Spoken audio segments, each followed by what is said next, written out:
네, 오늘 말씀의 제목은 별 5개의 밑줄 짝입니다. 별표 5개 밑줄 짝. 자, 이 별표 5개를 하고 밑줄을 큰다. 이거 무슨 의미일까요? 네, 시험에 나온다. 정답입니다. 중요하다. 네, 중요하다. 사실 말씀에서 중요하지 않은 게 무엇이 있겠냐마는 오늘 이 말씀은 우리가 그리스도인으로서 이 세상 가운데 살아갈 때 꼭 기억하고 꼭 그렇게 살아가야 할 아주 중요한 별 5개 밑줄 짝인 그러한 말씀입니다. 그래서 함께 같이 좀 나누려고 하는데요. 오늘은 사실 이제 지난주에 이어서 5월의 주제인 나는 누구와 함께 살 것인가 2 부제가 별표 5개 밑줄 짝입니다. 나는 누구와 함께 살 것인가. 특별히 이제 감사의 달이잖아요. 어떠한 가정에 대한 어떤 부모님에 대해서도 감사하는 날이기도 하고 또 우리의 자녀들에게도 고마워하고 또 사랑을 더욱더 나누는 달이기도 하고 또 오늘은 또 선생님들께 감사하는 그러한 날이기도 하고요. 이렇게 5월은 많은 우리들의 주변의 사람들, 우리와 함께 같이 살아가고 있는 사람들에게 감사를 전하고 또 사랑을 전하는 그러한 날이기도 합니다. 그렇다면 우리가 참 함께 살아가야 할 사람들이 참 많이 있습니다. 이 자리에 계신 우리 함께 예배하는 성도님들도 계시고요. 우리 가정에 있는 가족들도 있고 또 이웃들도 있고 우리의 직장의 동료들도 있고요. 우리는 누구나 아무리 내가 혼자 있고 싶다 하더라도 저마다 함께 살아가고 있습니다. 오늘 말씀에 나오는 이 사건은 예수님의 공생의 말기에 예루살렘에서 일어난 사건인데요. 율법을 철저히 지키려고 했지만 형식주의와 위선에 빠진 종교 지도자였던 이 바리새인들이나 율법에 아주 정통한 전문가였던 율법사들은 예수님이 못마땅했던 그러한 상황 가운데 벌어진 사건입니다. 당시의 종교 지도자들은요, 위협을 느꼈습니다. 어떤 위협이냐면 예수님의 가르침에 위협을 느낀 겁니다. 그래서 좀 틈을 보고 기회가 되면 예수님을 함정에 빠뜨리고 싶은 생각이 그들에게 있었습니다. 그래서 오늘 본문에 등장하는 이 장면처럼 한 율법사가 아주 의도적으로 예수님을 시험하기 위해 질문을 던집니다. 뭐라고 질문하냐면 이렇게 물어보는데요. 율법 중에서 어느 계명이 크니까? 이렇게 이제 질문하는 겁니다.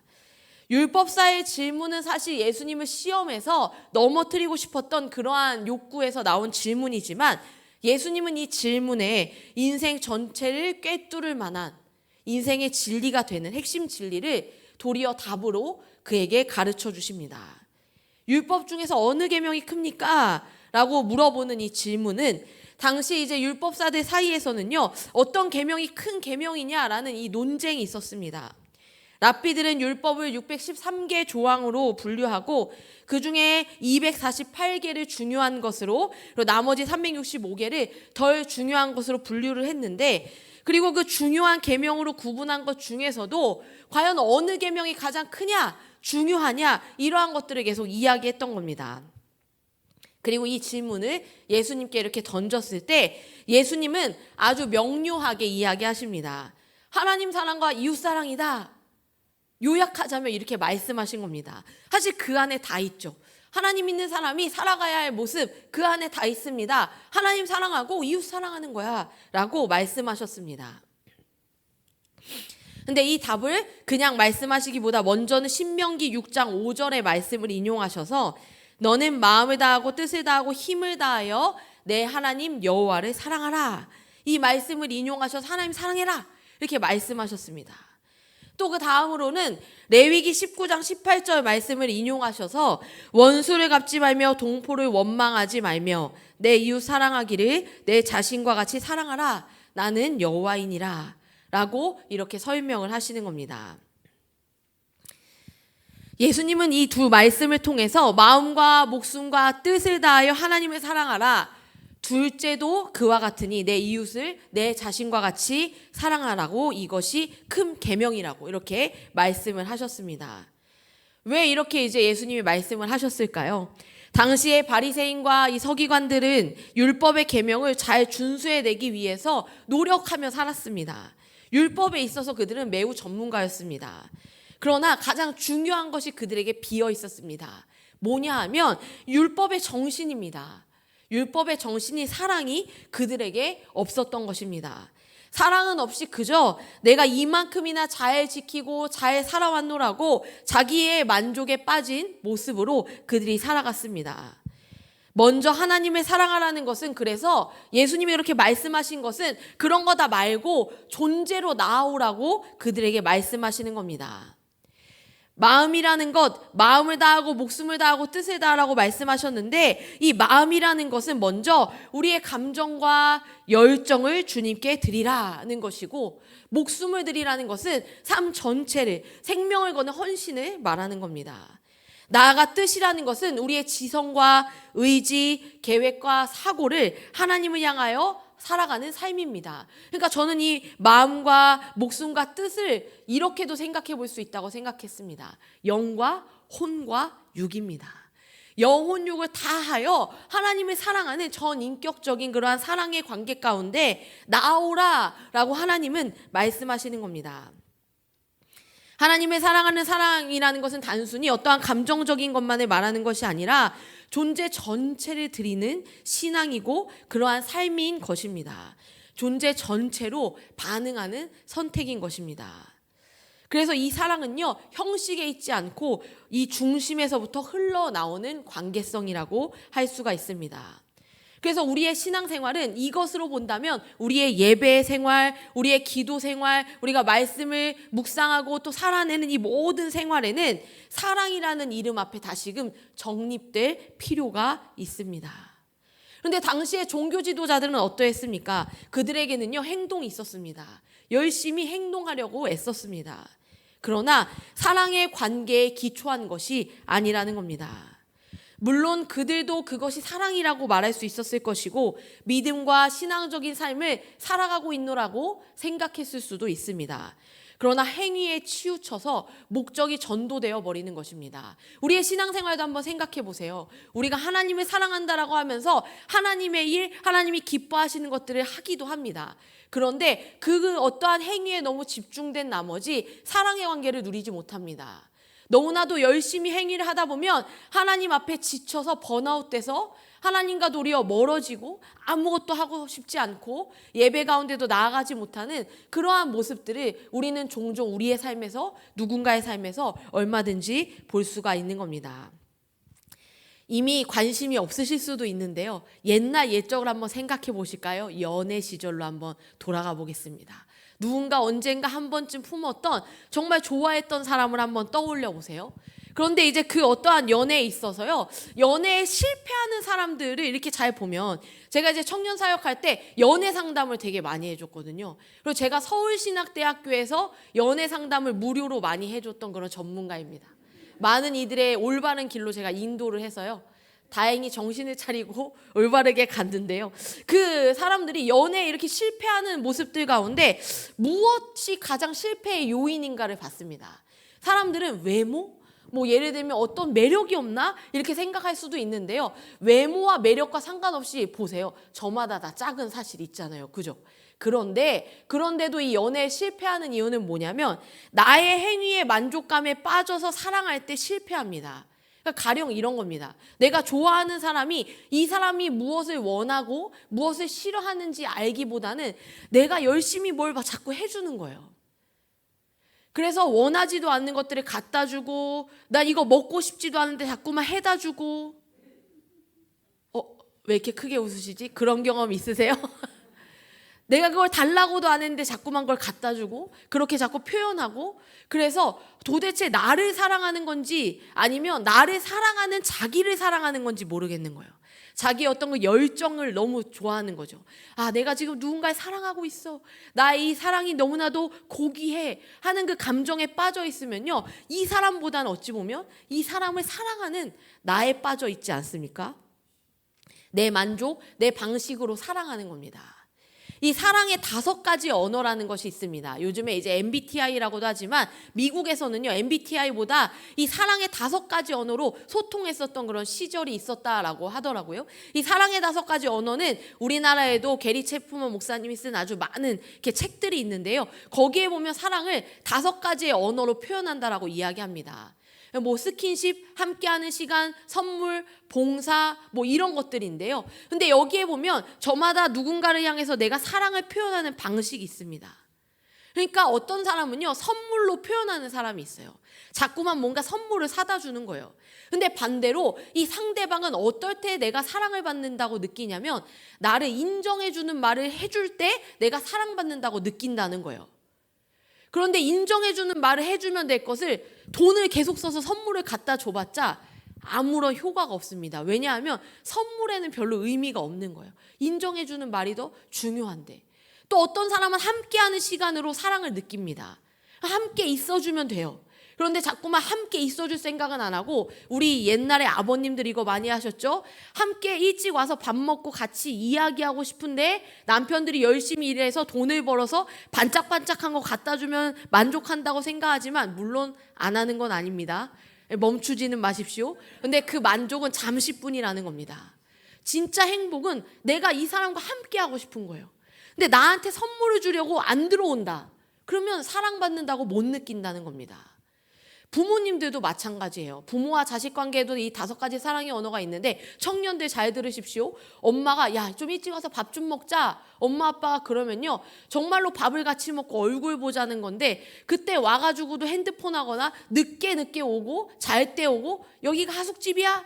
이 말은 사실은 구박하는 게 아니라 좀 일찍 와서 얼굴 좀 보여줘. 나 너랑 함께 하고 싶어. 네가 나랑 함께 해주면 엄마는 네가 날 사랑한다고 느껴. 라고 말하면 저희 엄마가 너나 잘해라 이렇게 하겠습니다. 우리는요, 사랑을 할 때요, 우리의 방식이 아니라요, 그 어떤 사랑의 저마다 그 관계 가운데서 서로가 원하는 방식 안에 사랑할 때 그 사랑이 잘 이루어져 가는 것을 볼 수가 있습니다. 근데 하나님 앞에도 마찬가지입니다. 하나님이 정말로 네가 나한테 오려면 이것도 해야 되고 저것도 해야 되고 이것도 완벽해야지 올 수 있다라고 말씀하신 적이 있습니까? 그런데 우리는 자꾸만 어떤 것을 열심히 하고 저런 것도 열심히 하면서 정작 하나님과 사랑을 누리는 그 시간을 누리지는 못하고 자꾸만 무언가도 하지 못하는 불안감, 내가 더 신앙적으로 무언가 해야만 한다는 생각에 빠져서 하나님이 어떠한 분이신가를 묵상하기는커녕 그냥 하나님을 향한 신앙적 행위를 열심히 합니다. 물론 그것이 다 무의미하다는 것은 아닙니다.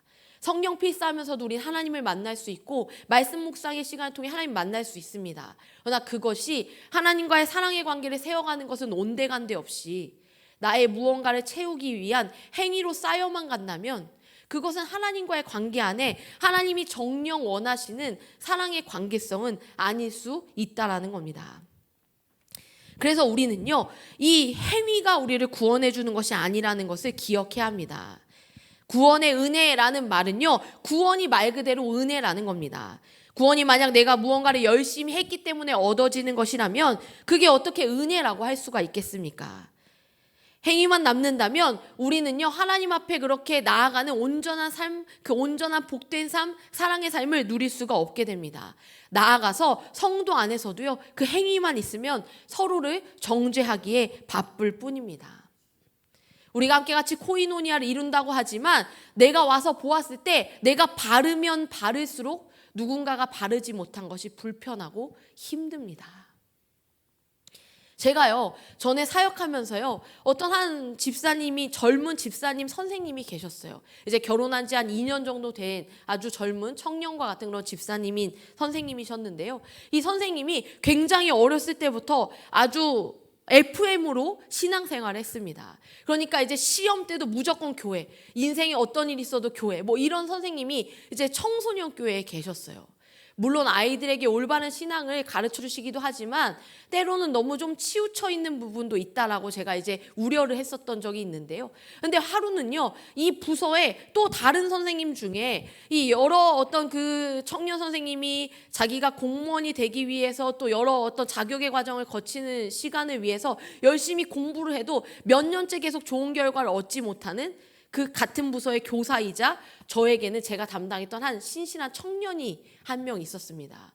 저는 이 친구를 볼 때마다 너무 안타까웠어요. 야, 너 그냥 가서 공부해. 너 공부한다고 하나님이 너 망하게 안 해. 너 교사 잠깐 내려놓고 청년 임원도 하지 마. 그냥 예배만 나오고 너 공부해. 너가 그래도 하나님 앞에 있는 친구라는 거 그 중심을 나도 알고 하나님도 아실 거야. 그랬더니요. 저 근데 교사 너무 사랑하는 자리인데 맡아놓게 자리. 공부하고 와. 후회하지 않을 만큼. 1년 동안 쉬어 하고 억지로 쉬게 하고 이 친구가 공부를 했습니다. 1년 뒤에 돌아왔는데요. 그런데 문제는 어디에서 발생했냐면 아까 그 젊은 집사님이신 선생님이요. 이 친구가 돌아오는 것에 반대하는 거예요. 어떻게 자기 진로 때문에 교사를 그만둔 사람을 다시 교사로 복귀시킵니까? 말도 안 됩니다. 하면서 막 반대하는 거예요.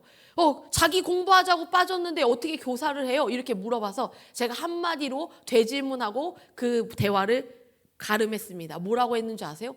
그럼 이렇게 정죄하시는 선생님은 선생님 하실 수 있고요. 그랬더니 매우 기분 나빠하셨지만 대화는 거기서 종결되었고 그 친구는 다시 교사로 복귀할 수 있었습니다. 이렇듯 우리가요. 나의 신앙이 바른 것은 좋지만요. 그러다 보면 자꾸만 그 누군가를 향하여 정죄하게 되고 하나님의 사랑을 도리어 함께 누려야 할 관계가 무너지고 만다는 겁니다. 예수님은 그래서 우리에게 이렇게 말씀하신 거예요. 다 됐고 주 너의 하나님을 사랑하라 라고 말씀하십니다.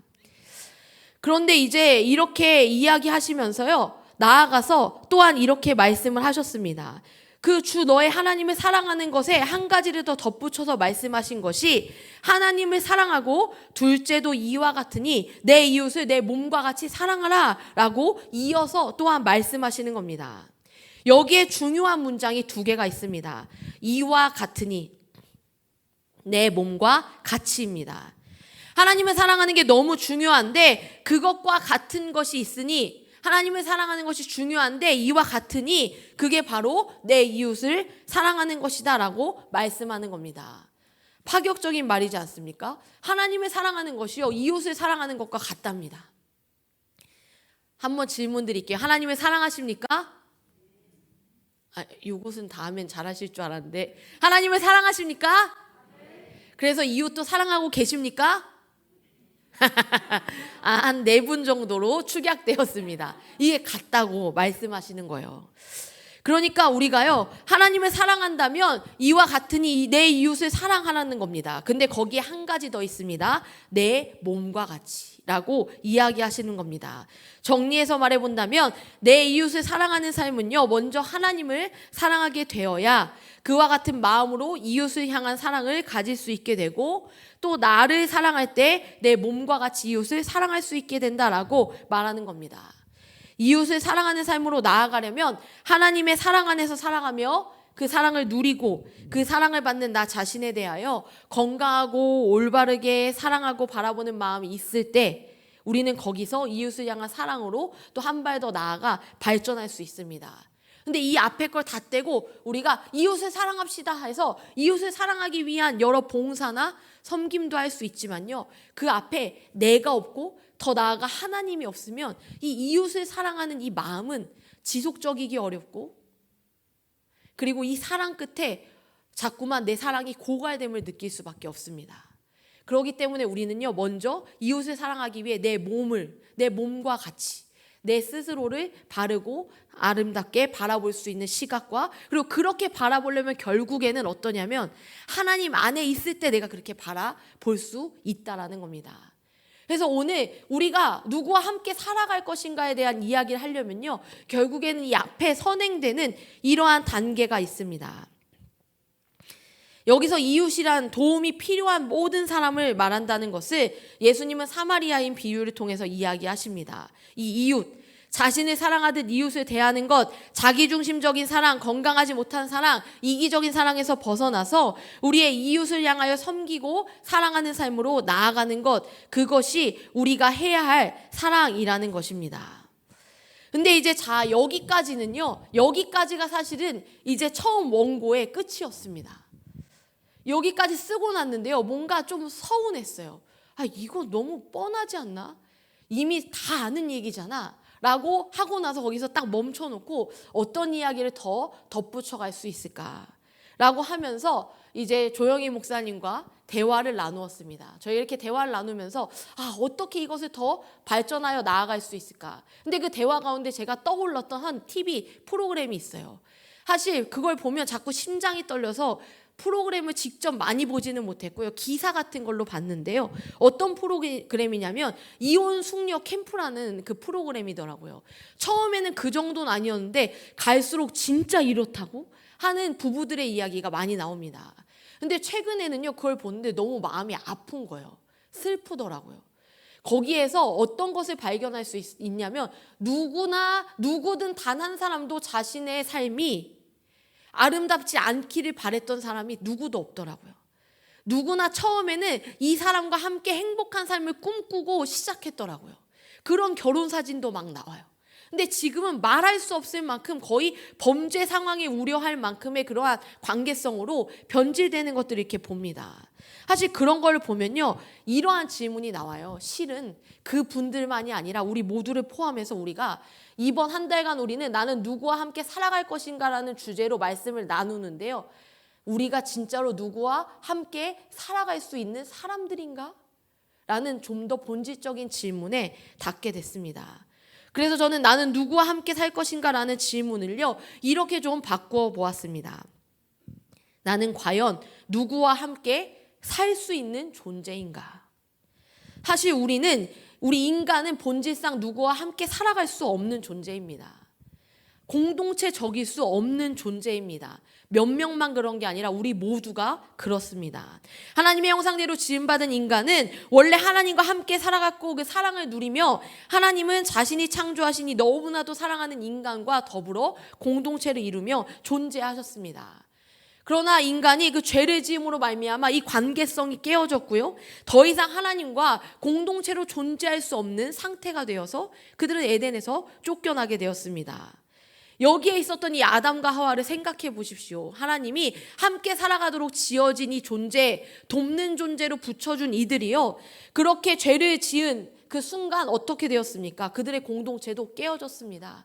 죄가 들어오자 벌거벗었으나 부끄러움이 전혀 없었던 이 관계가요, 서로를 너무나도 부끄럽게 여기고 못마땅하게 여기고 서로를 원망하는 그러한 관계로 나아가게 됩니다.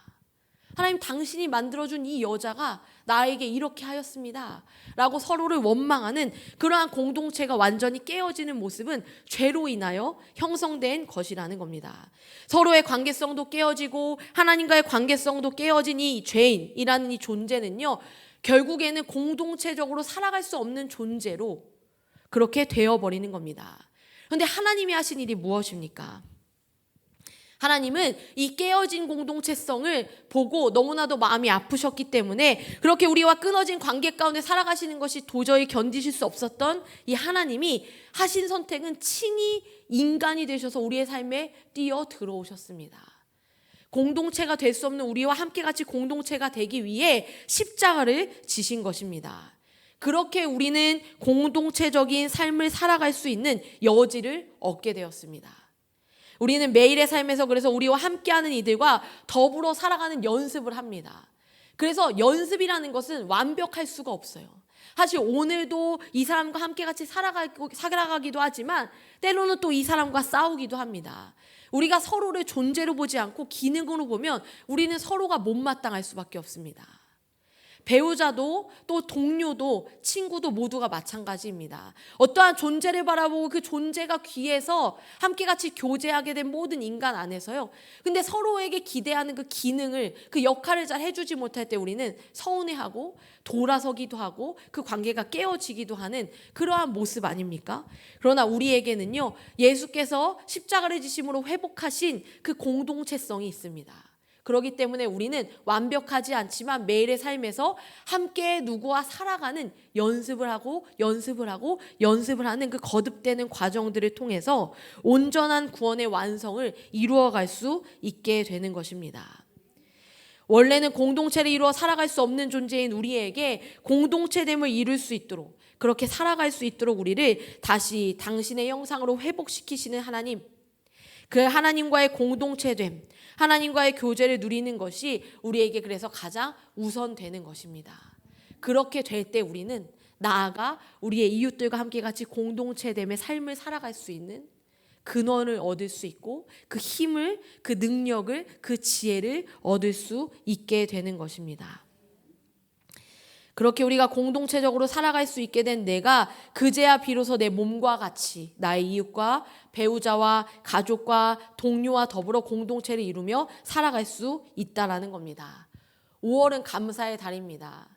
우리 주변에 어떠한 사람들 한번 떠올려 보십시오. 그분들과 함께 같이 5월 우리가 함께 같이 참된 공동체를 이루고 나의 동료가 되고 나의 감사한 사람들이 되고 내가 사랑하는 사람들로 어떤 기능 때문에 어떤 역할 때문에 그가 나에게 어떤 이득을 주고 이익을 주어서가 아니라 그 존재를 바라보며 하나님이 그에게 회복시키신 공동체성과 또 하나님이 나에게 회복시키신 공동체성이 만나서 우리가 하나님 안에서 참된 사랑으로 교제할 때 우리는요 그렇게 살아갈 수 있는 겁니다. 그래서 우리는 그때야 비로소 나는 누구와 살아갈 수 있는가, 누구와 함께 살아갈 것인가, 그 질문에 대하여 다시 한번 고민해 볼 수 있게 되는 것입니다. 오늘 이 말씀을 붙들고 사랑의 자리로, 생명의 자리로, 공동체적 삶으로 나아가기를 소망합니다. 예수님은 우리에게 복잡한 율법을 요구하지 않으셨습니다. 단순하지만 깊은 삶, 사랑의 삶을 누리라고, 그리고 그렇게 사랑의 공동체를 이루어 가라고 말씀하십니다. 오늘 내 주변에 나와 함께 살아가는 자들 한번 돌아보십시오. 그들과 함께 같이 하나님의 형상을 더욱더 이루어가며 참된 사랑의 교제를 누리고 함께함의 은혜를 누리는 그러한 우리의 모든 삶이 되기를 간절히 소망합니다.